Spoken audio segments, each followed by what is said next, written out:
Good morning, everybody. Welcome to the garden. For those of you who are new to my channel, my name is Lynette and I am gardening in upstate New York, Zone 5.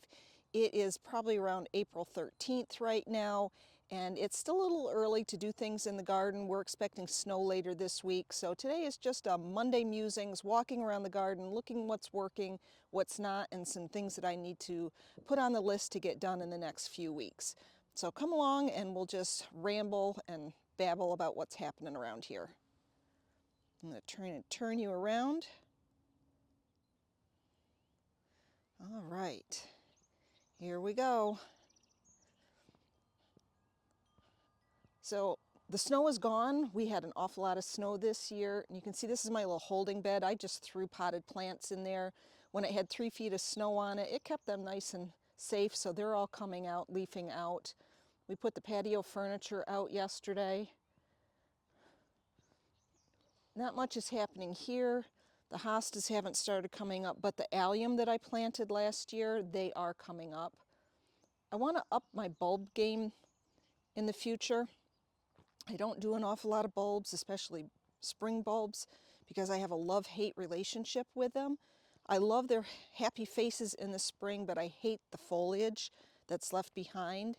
So I really want to concentrate on finding some places where I can put them with ground cover, or that something's going to grow over the top of them to hide the browning foliage later in the season. And these are some daffodils that desperately need to be divided. You can see there's hardly any blooms on them. They are underneath my beautiful birch tree here, and it's just, when I put them in years ago, the birch tree was little. They're just not getting enough sunshine. So this is going to be one of my projects for this year, is going to be to dig up these daffodils and transplant them someplace. My front garden is really what I concentrate on spring. Again, you can see some more daffodils. We've got some pretty crocus.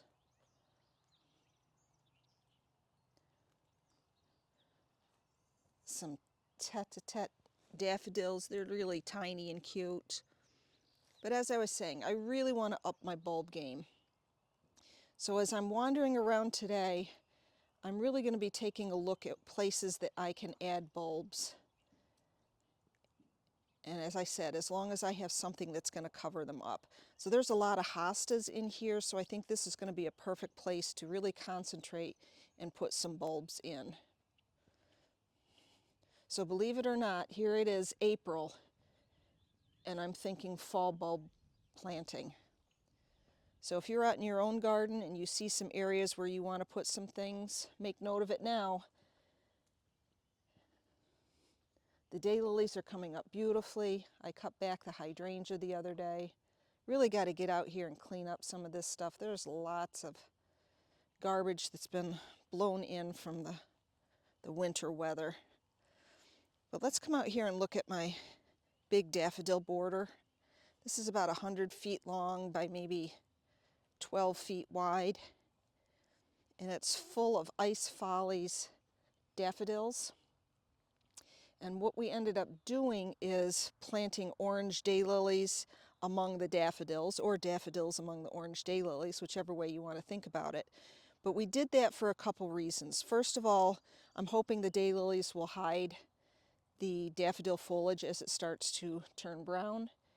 And we wanted something in this area that was easy to maintain, and orange daylilies do the trick. Now I know some people don't like orange daylilies because they're invasive and they're weeds, but to me they bring back happy memories of childhood. I remember climbing over rock walls at my grandmother's and the orange daylilies were in bloom. So this is nostalgic for me, but I get it. Some people just don't like them. But we put this in, gosh, just a couple years ago. The daffodils came from my mother's house. She passed away several years ago, and I dug up all her daffodils and I brought them home and I just put them in a ring around this bed. And then 2 years ago I dug them all up, divided them, and I ended up with about 1,000 daffodils. And they are doing just wonderfully here. We have nice sandy soil and that's perfect for them. So as you can see, it's a big border, and there's just going to be tons and tons of daffodils in there. The yellow ones, I believe, are Prince Albert, and they were put in many, many years ago. This is my daylily bed, and again, I had it ringed. I had a ring around it of daffodils from my mother's house. I dug those up last year. You can see I missed some, but again, I ended up with about 1,000 daffodils, and I gave those away. I gave them to our local schools for the kids to plant. So I'm pretty happy that I still have some of them here. But this is my daylilies.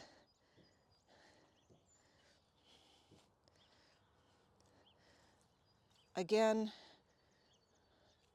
daffodils here under these trees, I do need to pull them out. They're doing a little better than the other ones, but they need to be pulled out and divided. And goodness knows I don't know what I'm going to do with them. Let's go back this way. If you've watched any of my other videos, you know my rhodies took a big hit from all the snow we had this year. I got in there and trimmed them back. They still need to be trimmed more, but I don't want to sacrifice the blooms that are on there right now. So we'll get to those later. Things are coming up. Oh, I know what I want to tell you. See this rogue daffodil out here? I think you can see it right there. There's a couple of them in here, and those are seedlings that came off of these daffodils. And it takes forever for a seedling to get to the point where it's mature enough to bloom. But that's what happens if you don't cut back or deadhead your daffodils.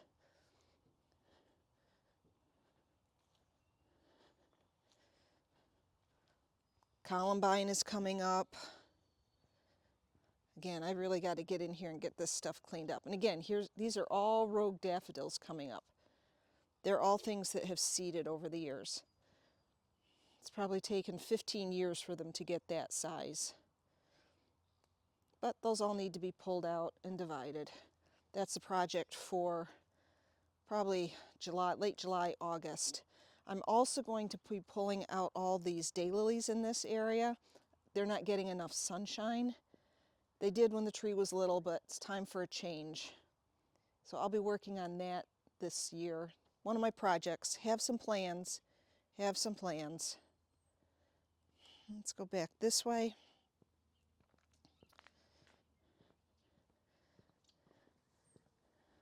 Had to take the clethra down. That was just totally demolished. It'll come back. I'm not worried about it. Went shopping for hellebores. Came home with Hackenicola.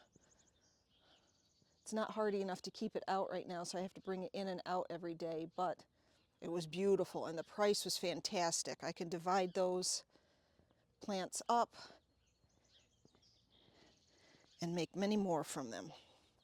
So if we walk around the big garden, you can see there's still some daffodils that have to open. And these are planted under a giant miscanthus grass. So again, the foliage is hidden when it starts to turn brown. But things are starting to come up.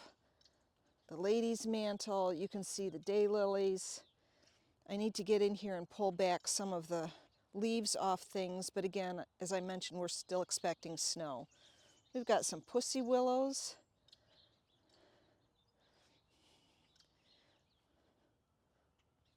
The pulmonaria is in bloom. Just a little bit, it'll get better. Again, it's early.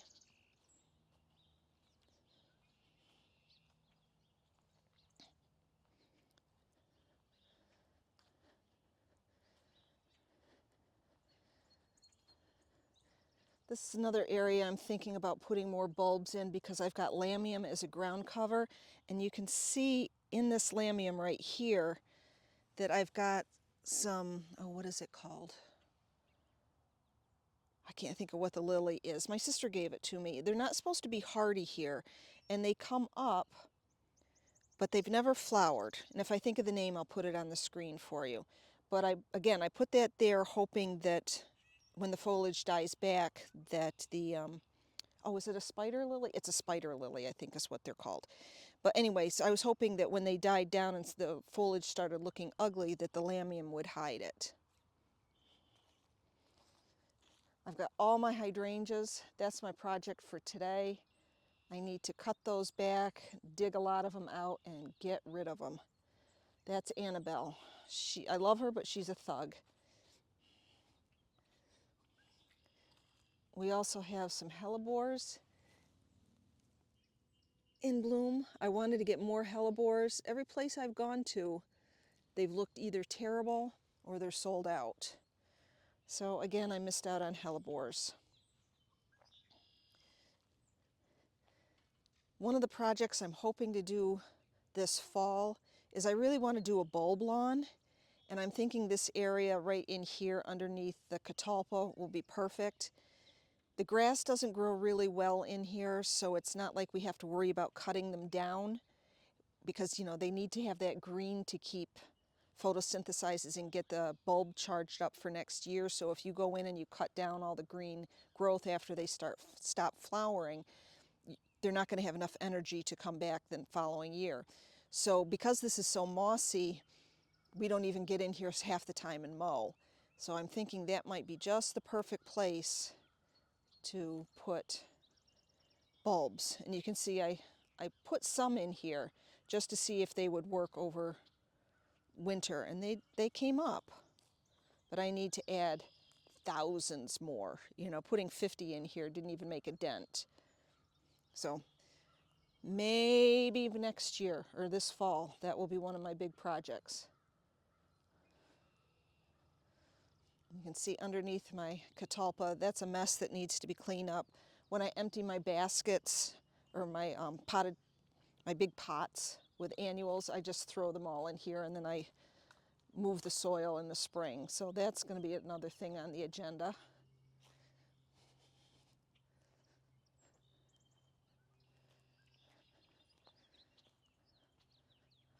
Lots to clean up still, lots to clean up. Oh, it looks like the box elder, or it's not box elder, elderberry is starting to emerge there. I have a problem with these. They just never seem to thrive. Don't know why.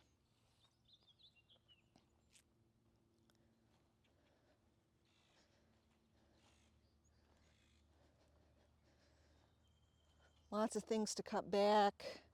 Got to thin out this bugleweed. Have a great spot to put it.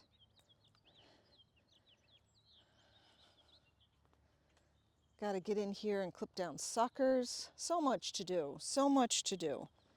But now that I'm retired, I have plenty of time. This is my first Monday being retired. And it's a beautiful day, and it's wonderful to be able to walk around in the garden and see what needs to be done and know that I have time to do it and I don't have to try and squeeze it all into a weekend. Back there, that is a phlox coming up.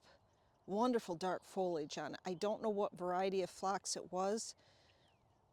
I got it from a fellow gardener and she didn't know what it was, but I thought the foliage was beautiful. Got some foxglove coming up back here. Lupins are coming up.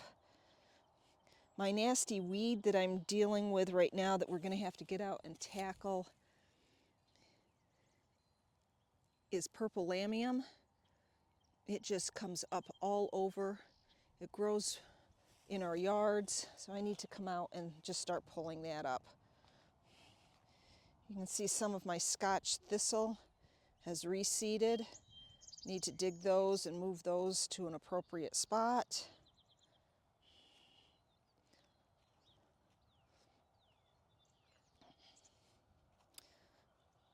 I do have some grass coming up in my garden. Can't have that. And this is really interesting. I didn't have anything really growing in here, so we dumped the leaves really, really thick. And look at the daffodils still coming up through it. Those leaves are probably at least 18 inches deep. When a bulb wants to come up, it just comes up. Again, more daffodils.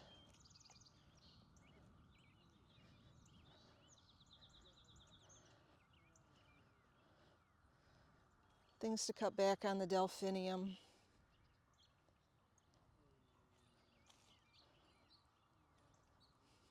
Lots of work to do. Lots and lots of work to do.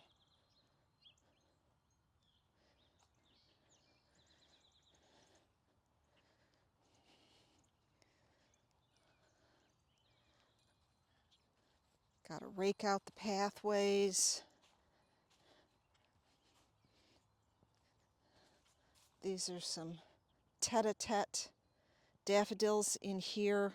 They're planted, and then there should be catmint coming up over the top of them, again to hide the foliage. Got to clean the ponds out. So much to do. Trim the roses. You can see I've got my work cut out for me.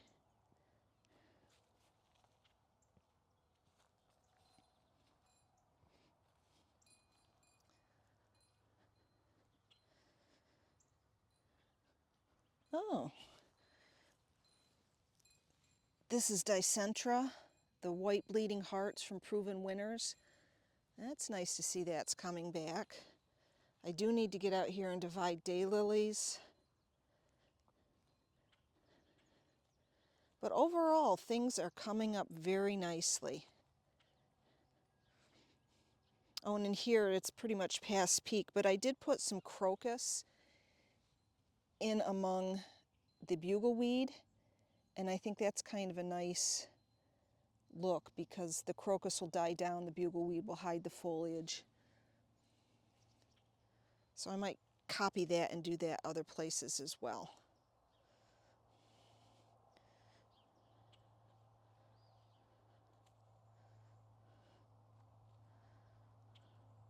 Just thought of something I wanted to talk about, so we're going to head back to the front of the garage.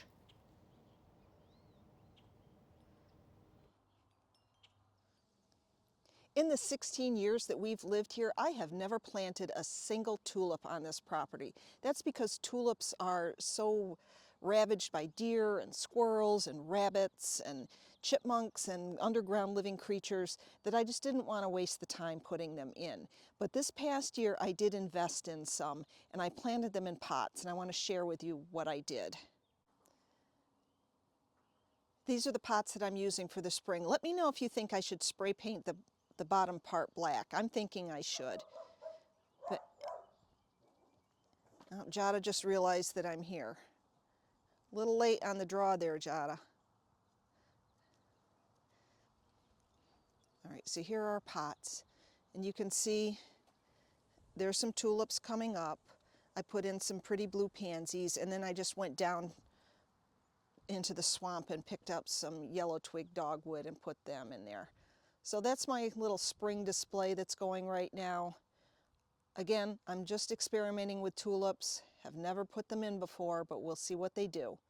So for right now, I hope you enjoyed this video. Please like and subscribe if you want to follow along, and I will see you in the next one. Bye-bye.